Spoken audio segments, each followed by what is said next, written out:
What's going on, everyone? Bass here. Day 8 of Packers training camp has finished. Today was a longer, full padded practice right before family night tomorrow. So I have some highlights from the early portion of today's practice to react to and break down for you guys. And tomorrow being family night, I will be streaming right here on this channel during family night practice. I will be starting at 8 p.m. Eastern, so make sure to come on by and hang out. And as always, I will have videos like this for every single Packers training camp practice, including recaps and then highlights such as this video. So if that interests you and you aren't subscribed already, please consider going down, hitting the subscribe button, as well as turning on post notifications to not miss any of the videos. Also, I do source all of these clips on Twitter, so the respective owners will be down in the description below. All right, so without further ado, let's bring up the screen. And in this first clip, we have the magician Aaron Rodgers just effortlessly doing some football tricks here. So pretty cool. In this clip, we have Jordan Love and Aaron Rodgers throwing some quick screens at some tight ends. Dominique Daphne, there's Tyler Davis, who's been having a really nice camp so far.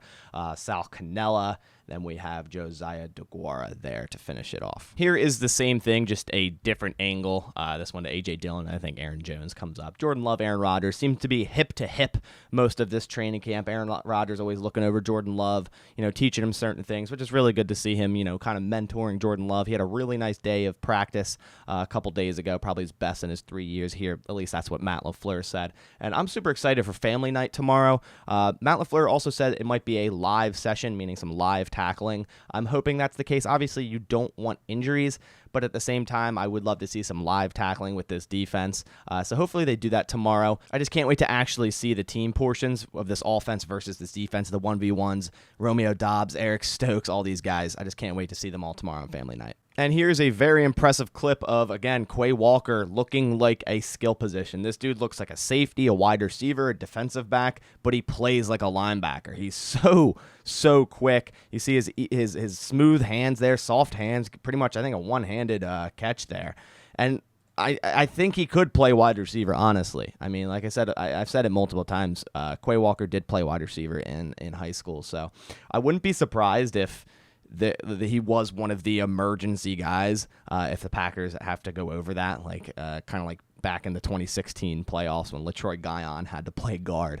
If we were ever in that situation, I feel like Quay Walker could step in and honestly play wide receiver well. Again, he's the rookie I am most excited for this year. I think he will contribute a ton to this defense. I think he fits so well in the Joe Barry system. He's going to mesh super well with Devondre Campbell and just be an all-around good linebacker for this Packers defense. And speaking of good linebackers, here's Devondre Campbell doing a very similar drill. All-pro linebacker Devondre Campbell. Man, what a signing last year. I mean, Brian Gutekunst has done a wonderful job bringing in these veterans, and they've contributed in huge ways. I mean, just looking at Devondre Campbell and Rasul Douglas last year, I mean, you're talking about a Pro Bowl corner, an all-pro linebacker. I mean, it's just ridiculous. Both these guys were street free agents. I mean, Rasul Douglas was off practice squad, but Devondre Campbell was a late add in free agency.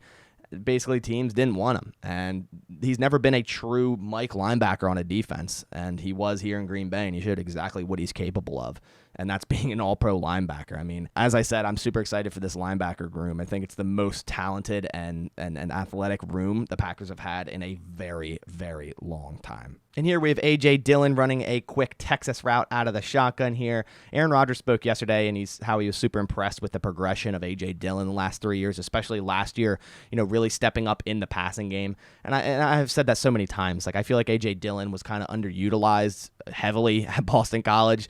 They kind of just used him as a bruiser back. That's kind of how Boston College runs their offense. But this dude can catch the ball. This dude can be a receiving back, which is crazy at his size because he's more of what you would assume just a running in between the guards type running back. But this dude has versatility. Definitely, he can beat you in so many ways. That's why he's so dangerous. He can run you over yet run an angle route on you and beat your linebackers. Love A.J. Dillon. Love his versatility. Expect huge things from him this year and Aaron Jones as well. And here's an outside linebacker drill. I believe this is Ladarius Hamilton. It looks like number 54. He has his jersey tucked up, but I believe it is Ladarius Hamilton. And he's been getting a lot of second-team reps, even some first-team reps with Tipa Nalii. Those guys have kind of been the two outside linebackers that have been getting the most reps that aren't named Rashawn Gary and Preston Smith. So as of right now, I mean, Ladarius Hamilton has a pretty good chance of making the roster. Obviously, there's a lot of days to be practice and 3 preseason games to happen. And obviously, Randy Ramsey just returned.